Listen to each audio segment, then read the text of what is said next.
the key to self-awareness is understanding how your actions and your moods and the way you act are going to affect the people around you.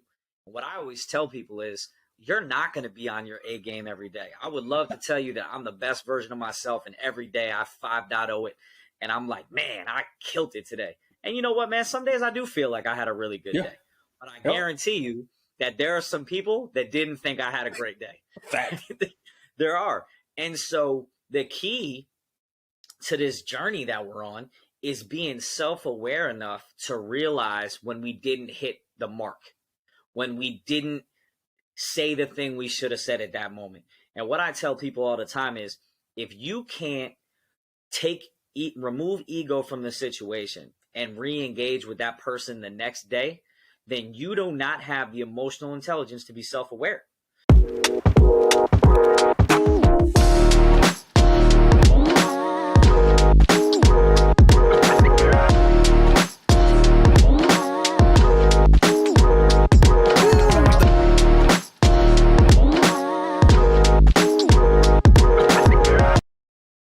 Hey, what's going on, good people? Tony and I are back with continuing the talk about emotional intelligence. The first attribute of emotional intelligence, in this case, for us today, we're going to be talking a little bit about self-awareness. We talked about we're going to be doing a deep dive into all the different attributes of emotional intelligence. So starting it off, it's going to be self-awareness. Tony, how you doing? I got to be honest, man. I wanted to keep rolling with the last podcast. Facts. I love this topic. I feel like, like I said in the podcast, I was so frustrated when I finally started learning about the key attributes of emotional intelligence. And so once I started talking about it, I'm like, oh, let's talk about the next thing. Let's keep it going. And so glad to be back with you as always. Love chatting with you. Love talking about all the things, leadership and everything we always seem to get involved in talking about. And so we'll kick it off, man. Self-awareness. The key step of everything is understanding what we're talking about. So got to. Yep. The ability to recognize and understand your own emotions is a critical emotional intelligence skill. Beyond just recognizing your emotions, however, is being aware of the effect of your actions, mood, and emotions on other people. I'll let that sink in for a minute. And then the first question goes to you, my friend. When was the last time you were in a room with someone who lacked self-awareness? Now, I would love to say that time frame was a long time, and that it's so hard for me to recall a time when I was in a room with somebody that likes self-awareness. But the truth of the matter is it's every single day. Every single day I watch these human interactions, and you're going to hear this a lot, human interactions, just relationships that are being built between people as people are addressing others. They're giving information. They're only relying on the information. So I have the privilege sometimes to sit in these briefs where we have to find out how we're going to approach a problem. I'll put it that way. Being in the submarine force, it is engineering heavy. Is engineering heavy. So not to single anybody out, but I got to tell you, my engineering brothers and sisters really rely on just the information. Just the information. I don't need to concern myself with how people are receiving what I'm giving them. I'm giving them the information, and they should just be happy that I'm here providing them with this wonderful information. Sure. Who better than I to give this information? Meanwhile, people are falling asleep. No one's really engaged. You have people doodling on whatever paper that they have, writing, it's a lovely day, it's a lovely day, it's a lovely day, it's a lovely day over and over again, twiddling their pencils. And the person is still continuing to deliver the information in a way that does not take into account anybody else. Every single day I watch this occur. So I would love to say that the last time was a long time ago, Tom, but every single day of my this existence, I'm having to have a conversation with someone saying, so how do you think that went? Well, first thing I'm gonna say is I don't want to upset any engineering types as someone who used to be engineering, and say that this is not limited to engineers. It's not. Okay, It's not. This goes across the board in a lot of different areas. And I think the thing that people lose sight of is understanding their audience, right? Who am I engaging with, right? Not all topics are going to be fun. Not all topics are going to be exciting, but who am I talking to, and what key points do I need to get across to make sure that the message is delivered?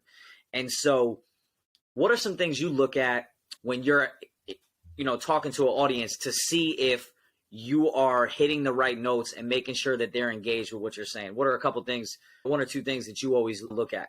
Because absolutely, I will start with an individual interaction. Yep. One of the primary tells of whether or not somebody's engaged with you as you're delivering whatever content, whatever information that you are giving them, look down at their feet. That is one of the clearest tells. If somebody's feet are facing you, that's a good indicator that they're engaged and that you're delivering and that they're actually receiving the information that you're transmitting, right? Because there's a transmit-receive relationship going on here. Their feet are turned elsewhere. Their subconscious, their body, their physiology wants to get out of there as soon as possible. So that should be an indicator to you. Just glance down at someone's feet and see how they're related towards you, how they're positioned towards you. Yep. And that should give you a really clear indicator of whether or not they're actually engaged. And that gives you a sense of, all right, I need to alter my approach. I think that I'm transmitting something, but they're not receiving what I think I'm transmitting. Now, from a group setting, I'm looking for eye contact. I'm looking for head nods. I'm looking for leaning forward, people leaning forward in their chairs in terms of engagement. Now, if I see, people, kind of doing one of these numbers or one of these bobbing and weaving numbers, then I have to alter my approach. And I can't take it. And the key part about self-awareness in that instance, you can't take it personally because you're transmitting on a frequency that you are comfortable with. Other people may not be comfortable with that frequency, so you may have to modulate up or down to make sure that everybody's brought into the fold.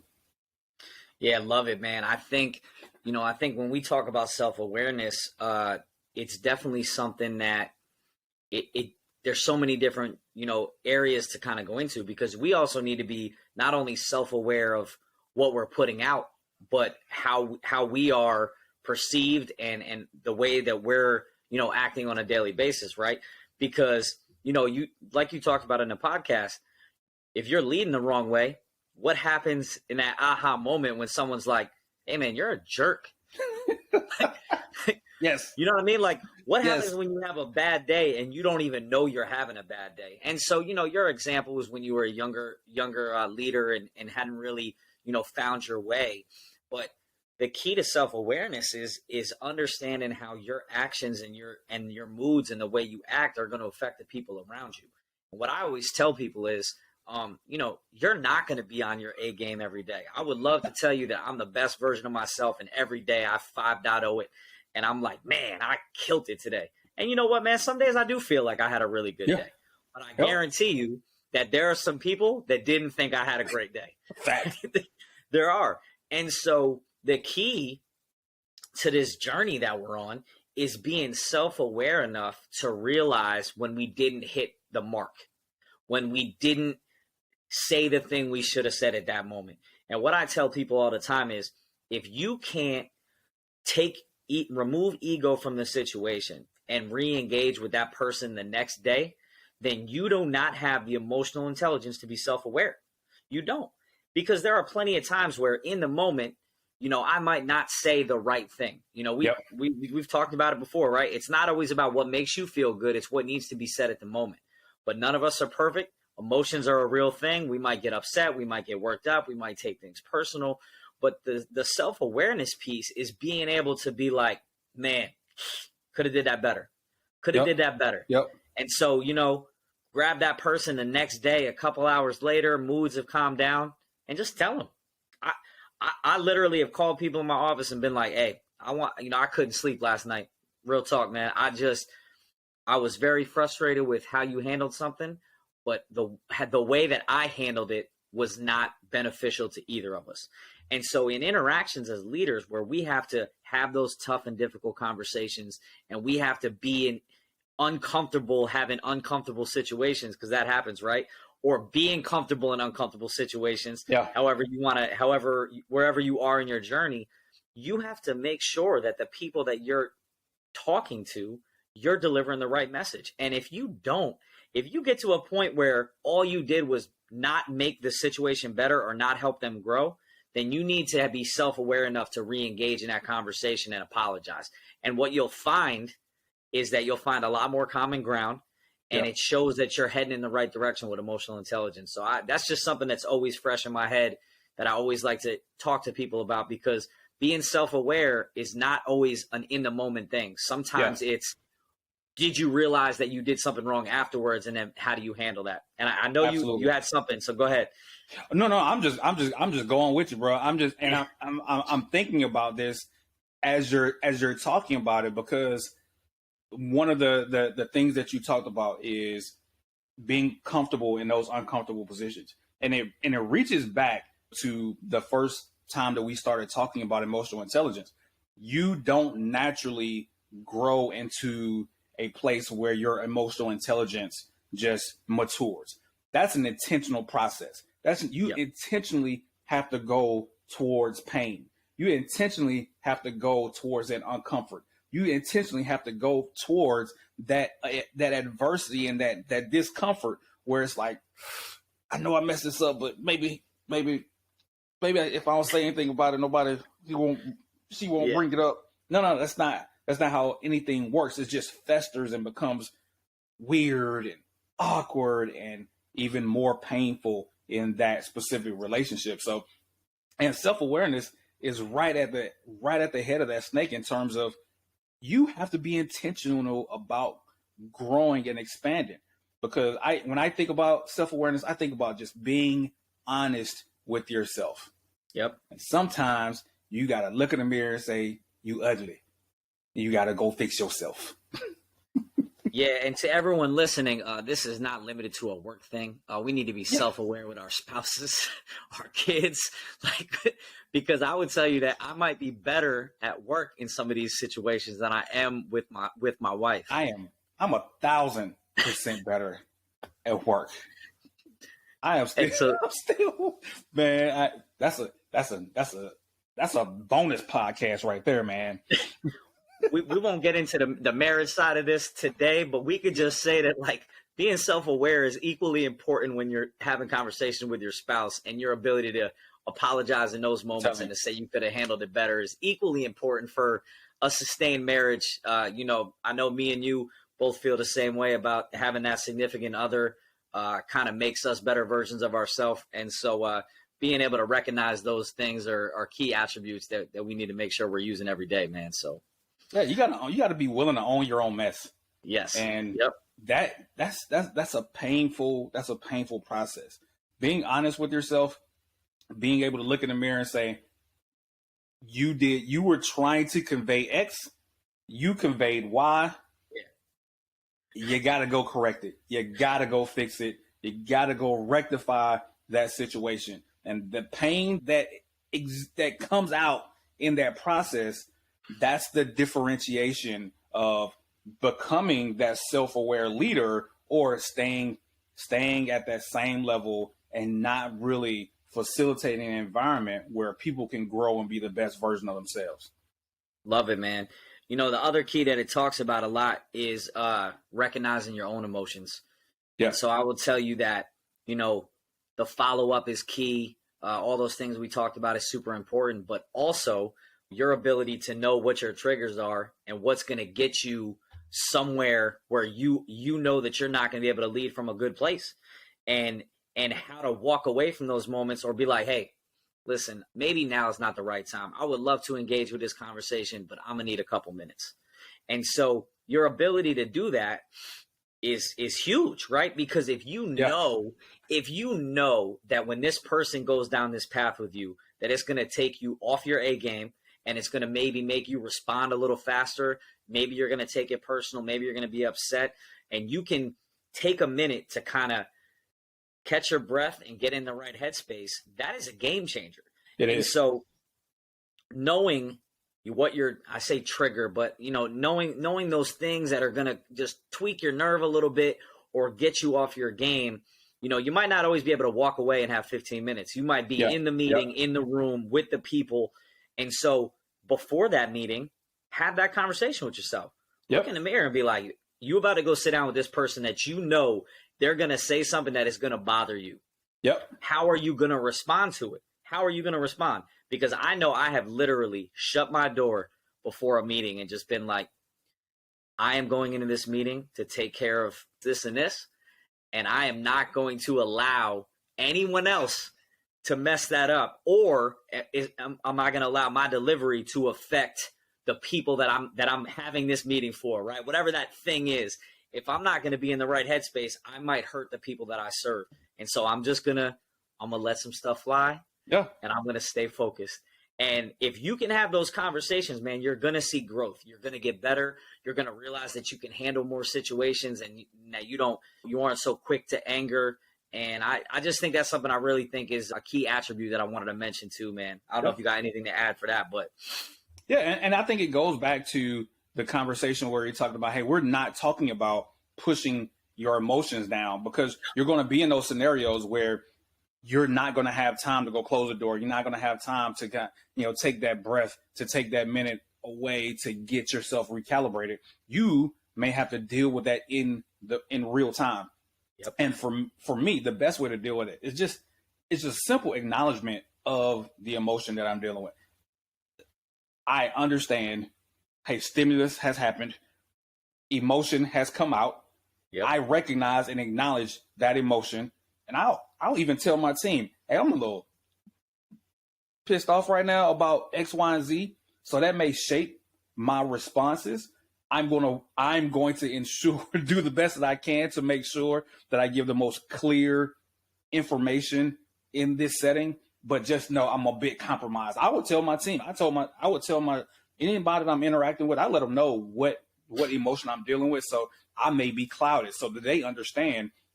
I understand, and they understand where I'm going, because this is not a secret. We're all human.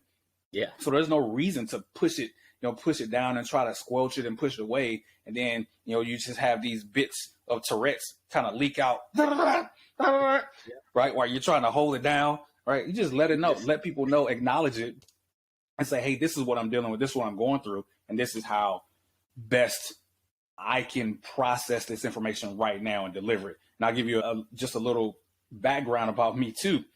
So I have a tendency to be hangry, because sometimes I show up to work and I don't eat breakfast. And I forget to eat lunch. And it may be 14:37 and I've been given some bad news, and I am uncharacteristically unreasonable at this moment.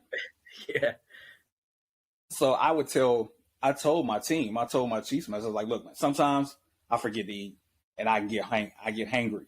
And just to prepare them, just to set the scene. And when I tell you, just to be funny, they threw a whole case of Snickers in my locker just to be funny one day after I was angry. Of course. But I wanted them to understand. I wanted them to know, hey, I got triggers, right? Hangry. That's part of it. You get so wrapped up in work, and next thing you know, you're mad at the world. You don't even know why. And it's because you haven't eaten anything all day, and your blood sugar is all out of whack, and your emotions and how you seeing things is all messed up. And so that's a part of it too. That's a big part of self-awareness as well. Just even recognizing your own patterns and what happens if you don't take care of yourself. That is a great story. First of all, I'll remember that next time we're together. I'll make sure I got some snacks with me, some almonds, something, just in case, man, just to make sure you're good. Now, we could do a whole nother topic on setting expectations, but the key thing that you were saying is that having emotional intelligence is understanding how you're going to respond to certain situations. And when you allow your team to understand that, I always set expectations when it comes to kind of my organizational process. I'll tell my team, like, hey, assume that if I'm asking you to do something, I've already written down my follow-up and the follow-up to the follow-up, and that I'm not going to forget. And so if you want to upset me, come to a deadline and be late and not, come talk to me about it, not have a conversation with me about it, because you're already going to put me in a bad mood. So my entering argument for you is, hey, if I ask you to do this thing, know that I'm not going to forget, that I already have a process to not forget it, and that if something comes up and you can't hit the deadline, you got to communicate with me. But if you don't communicate and then I ask you on the day of, or I remind you a couple of days prior and then remind you on the day of, and you're not delivering that, you're going to get a version of me that's upset. And so I think, your ability to understand what's going to get you upset is key, but setting those expectations will also help minimize that, right? Because I've had, managers be like, hey, I know that that tomorrow's the day.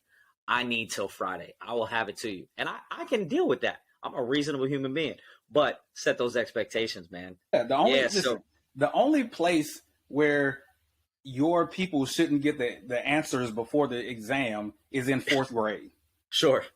Like, we're in real life. We've all graduated. Give your people the answer sheet. Let them know this is what's going to be on the test. I'm going to continue to reiterate it, because that's all setting the expectations are. Giving people the answers to the exam.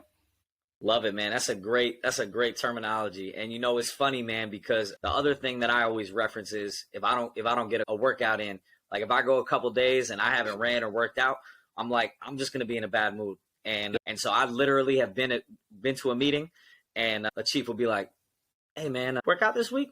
And I'm like, I haven't. And they're like, we could tell. I appreciate you, my guy. Like, you right. I'm gonna rectify that at lunch. I'm gonna take care of that.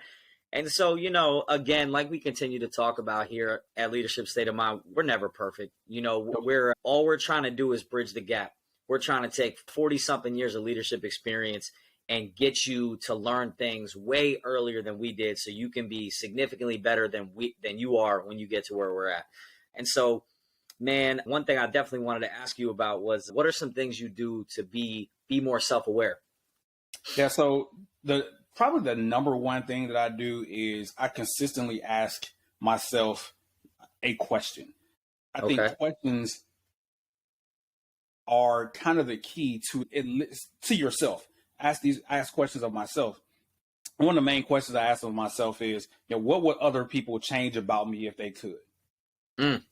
Ask myself, what would other people change about me?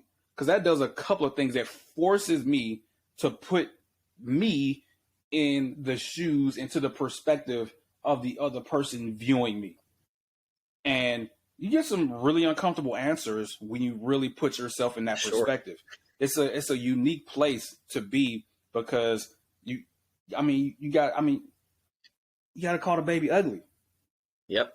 And sometimes that's not the best feeling in the world, but that elicits some information for me. It's like, oh yeah, I gotta do something. I gotta go correct that. I gotta go correct those things, because they deserve the best of us. They deserve the best that we have. And if we're not willing to converse with ourselves about ourselves, then we're not going to be naturally honest with ourselves in a way that's going to produce change, that's going to ultimately make us the best version of ourselves for them. So it starts with that question for me. And I continually ask myself that question. What would other people change about me if they could? Man, I love that question. I'll tell you, that's something I'm gonna write that one down. Maybe I start asking myself that a little bit more. I'll tell you the other thing I think that is key to self-awareness, and I know people say this all the time, but I don't feel like people listen. You gotta have a support network of people that are gonna tell you the truth. Yes. Like, I don't need someone to stroke my ego or to tell me, yes, everything was great. I tell people all the time, the number one thing you are not allowed to say as a leader is keep doing what you're doing. That is the all-time biggest cop-out. And that is something I just can't deal with. And so I want people that are going to give it to me straight. Yeah. And so if I, I'll be honest, man, man, me and you have talked for 20 years, right? And in the last couple of years, we've had some bad days, and we've called each other up on multiple occasions. And, sometimes we've told each other some stuff we didn't want to hear, right? Yep. Sometimes we'd be like, hey, man, maybe you could have handled it better. Or, hey, what you think about this? Yep. And those conversations are not always comfortable. But the key is that if you get people around you, a circle of people that are going to give it to you straight, you're going to grow. Your emotional intelligence is going to grow, or it's just going to happen organically, right? Your self-awareness is going to grow because people are telling you like, hey, man, you thought that was a good approach. But here's the 5 reasons why it wasn't. And this is why it didn't work. So don't be surprised that if you try it again, it's not going to work because you're going to get the same type of result. Yep. So if you don't have a mentor or a couple people that you can trust, you don't want to call them a mentor, a coach, a friend, a confidant, any other fun name, whatever, right? Someone that knows you and is going to give it to you straight. I think that is a key to your self-awareness and your ability to grow. So that's something I think those two tools right there, I think would quickly increase your self-awareness and kind of give you a better perspective on a daily basis. Yeah. So one of the tools for us, because it's unique for us being Command Master Chiefs. For those that may not know, we have reached the pinnacle. We are E9s and we're not going any higher. So the evaluation process that normally allows us to assess where we are versus where we're going, and hey, these are the things you need to work on. This is an area of concern. We don't get that naturally anymore through our normal evaluation process. Mm-hmm. So I'll tell you, one of the things I did at my last command is I sent a questionnaire out to all of my chiefs. And it evaluated me in, hey, how am I benefiting or how am I hindering you? A set of 5 questions, send it out to the chiefs, my department chiefs. I said, look, here, the captain is already briefed on this. You are not to send those responses to me. You're to send those responses directly to the CO. So when we sit down, I have legitimate feedback on things that I can do to improve. I just kind of formulated like my own 360 kind of feedback type of loop. Yeah. So, but it removed any possible judgment that I would have of them if they gave me any negative feedback. It went directly to the CEO. So it kind of freed them, because it's kind of hard to tell your boss, tell the person that's leading you, hey man, you suck, right? But when you unencumber them from the judgment piece, it just went straight to the CEO. And me and the CEO, we legitimately had a real conversation about, hey, here's some areas of concerns. Here are some possible blind spots that may exist in this area that you may want to take a look at. So it was so useful and beneficial for my growth as a leader. Yeah, I love that, man. That's great. I've definitely done something similar, but I think at the end of the day, wherever you're getting your feedback, wherever you can grow, is a key attribute. And so one of the things I wanted to ask you about, we always like to plug some book recommendations, books that have helped us with self-awareness. Obviously, we talked about the emotional intelligence books last week. Do you have any off the top that you wanted to talk about? Yeah, this is a mutual book for both of us. Is Leadership and Self-Deception. That's one of the greatest illustrations, and a lot of the vocabulary around self-awareness and emotional intelligence can become slightly overwhelming.